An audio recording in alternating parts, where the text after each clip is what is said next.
یہ بخت زادہ صاحب ہیں، ماشاءاللہ اچھی تقریر کر رہے ہیں، لیکن بیچ میں کچھ ایسی چیزیں بیان کر رہے ہیں جو قرآن کے خلاف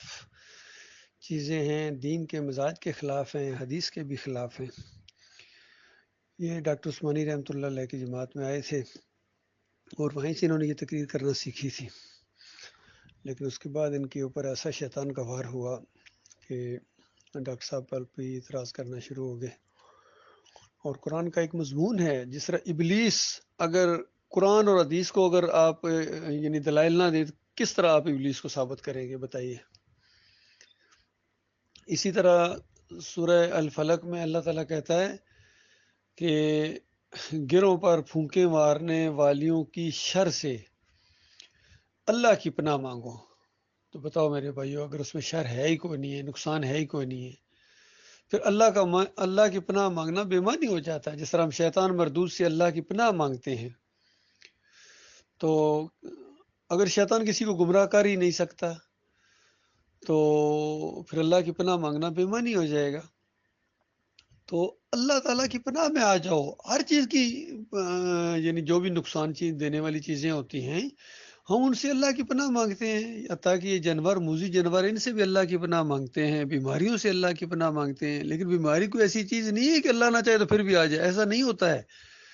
کسی پر بیماری نہیں آتی ہے جب تک اللہ نہ چاہے، حتیٰ کہ بیماری کا علاج کرو، دعا اثر نہیں کرتی ہے جب تک اللہ نہ چاہے۔ تو ہر چیز باذن اللہ ہے، اس سے آزاد کوئی چیز نہیں ہے، کوئی نفع نقصان کے مالک نہیں ہے، یعنی مگر اللہ جتنا چاہے اتنا نقصان ہو سکتا ہے۔ جس طرح دوسری چیزوں سے نقصان ہوتا ہے، اسی طرح سحر بھی سے بھی نقصان ہوتا ہے۔ اب یہ کہتے ہیں بھئی وہ تو جادوگر کہیں دور بیٹھا ہے، تو کیا آپ کے منہ کے سامنے آ کے وہ آپ کے خلاف وہ کرے گا، گانٹھ لگائے گا اور اس کے اوپر پھونک مارے گا؟ کسی کے منہ کے سامنے مارے گا تو چاٹا منہ پر پڑے گا۔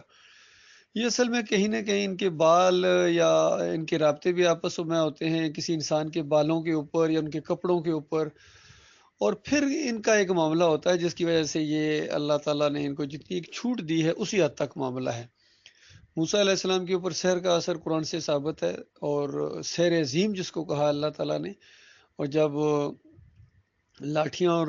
رسیاں دوڑتی نظر آئیں سب کو، تو موسیٰ علیہ السلام کو بھی اسی طرح نظر آئیں، اور جہاں سارے لوگ ڈرے وہاں موسیٰ علیہ السلام بھی ڈرے، اور پھر اللہ تعالیٰ نے کہا لا تخف، ہرگز نہ ڈرو، انک انت الاعلی، تم رہو گے، غالب رہو گے،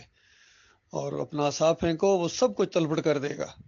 تو جب عصا پھینکا گیا تو معجزہ سامنے آیا، تو سب کچھ وہ ختم ہو گیا جو انہوں نے بنایا تھا۔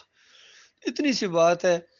اب ان کی سمجھ میں یہ بات نہیں، حالانکہ یہ توحید کی بات ہے۔ اللہ تعالیٰ نے اس میں یہ دکھایا کہ دیکھو ایک نبی ہیں، چاہے موسیٰ علیہ السلام نبی ہوں، چاہے محمد صلی اللہ علیہ وسلم نبی ہوں، اللہ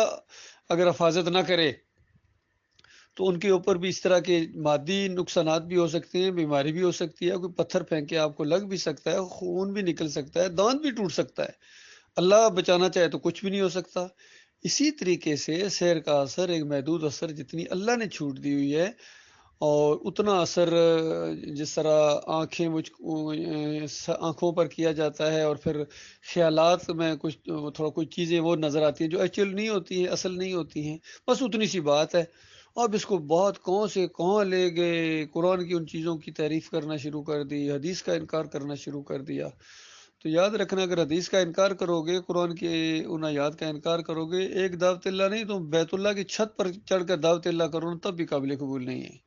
کیونکہ ایمان خالص ہونا چاہیے۔ جو اللہ تعالیٰ نے بات قرآن میں بیان کی ہے، نبی علیہ السلام نے اس کی تشریح کی ہے، آپ اللہ سے زیادہ حکیم بڑے، زیادہ دانا ہیں، یا نبی علیہ السلام سے زیادہ آپ جانتے ہیں قرآن کو یا حدیث کو؟ تو اس طریقے سے بالکل وہی ابلیسیت والا معاملہ ان کا، کہ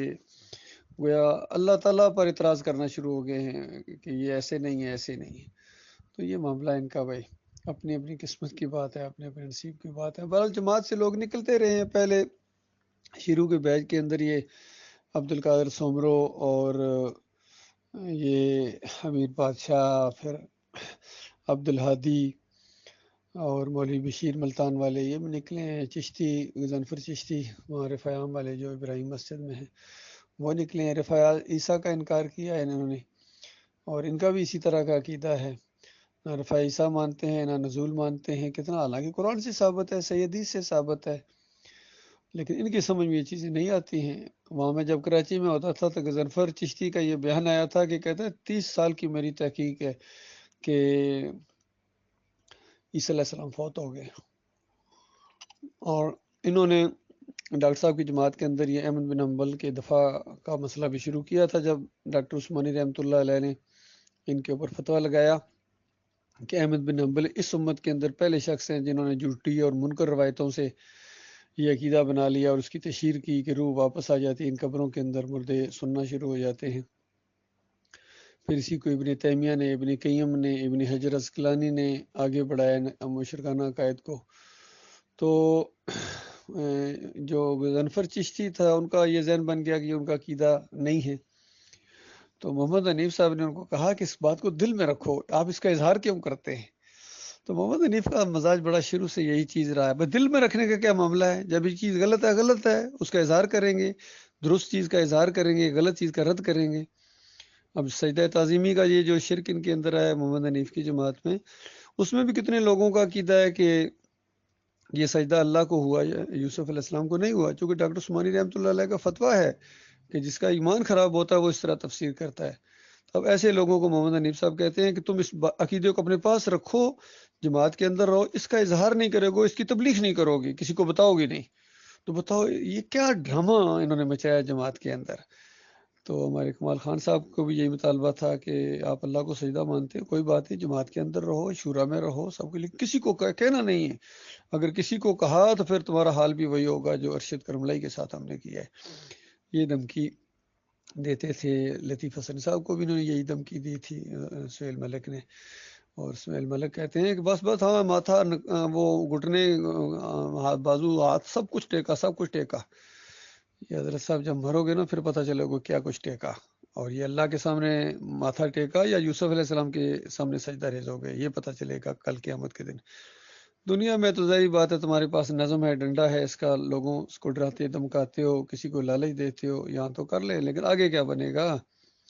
تو اس طریقے سے یہ گروپ بھی ڈاکٹر عثمانی رحمۃ اللہ علیہ کی جماعت سے بڑا گروپ نکلا ہے۔ ڈاکٹر صاحب کی زندگی میں کمال عثمانی ایک بڑا گروپ لے کے اور مساجد کو لے کے نکل گیا تھا، پھر آہستہ آہستہ لوگ نکلتے رہے ہیں، کچھ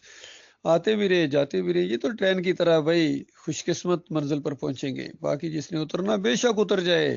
ٹرین اپنے بالکل سیدھی پٹڑی کے اوپر جا رہی ہے، اللہ کی پارٹی ہے، اللہ کی جماعت ہے،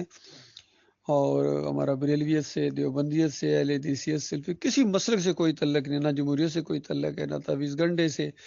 نہ یہ جو نکلے ہوئے ٹولے ہیں ان کے ساتھ ہمارا کوئی تعلق نہیں ہے۔ تو یہ جو گروپ نکلتے رہے ہیں ڈاکٹر صاحب کی جماعت سے، اب آخر میں آ کے محمد حنیف بھی نکل گئے اپنے بڑے لاؤ لشکر کے ساتھ، مساجد کے ساتھ۔ تو یہ جانے اور ان کا کام جانے، ہمارا ان سے بالکل کوئی تعلق نہیں، ہم ان کے عقائد سے بالکل بیزاری کا اعلان کرتے ہیں، ذرہ برابر ان کے ساتھ ہمارا کوئی تعلق نہیں ہے۔ ہمارا تعلق ڈاکٹر عثمانی رحمۃ اللہ علیہ کی اسی جماعت سے ہے، اسی لٹریچر سے ہے جس بنیاد کے اوپر یہ دعوت اٹھی ہے، ایمان خالص کی، توحید کی، رد شرک کی، کفر بالطاغوت کی، نام لے کر انگلی رکھ کر کسی پر چوٹ لگے کوئی ناراض ہو، میں کسی کی پرواہ نہیں ہے۔ جس نے بھی اللہ کی کتاب کا انکار کیا ہے اور اپنی جلائی ہے یا اپنے کسی بڑے کو سامنے لایا ہے، وہ ہمارا دشمن ہے، ہم اس کے دشمن ہیں، اور بالکل ہمارا کوئی تعلق نہیں ان کے ساتھ، کیونکہ ہمارے مالک کی کتاب کو پیچھے کر کے اپنے امیر کی بات کو آگے لاؤ گے تو پھر کیا فرق ہے تمہارے میں اور بریلوی میں اور دیوبندیوں میں، رہلے حدیثوں میں؟ بتاؤ، کیا امیر اس لیے بنایا تھا کہ جماعت کے اندر شرک ڈال کے اللہ کا مقابلہ کیا جائے گا، اس لیے جماعت بنی تھی، اس لیے امیر بنایا گیا تھا؟ اتنی سادہ سی بات آپ کی سمجھ میں نہیں آتی ہے۔ اللہ تعالیٰ غور و فکر کرنے کی توفیق عطا فرمائے۔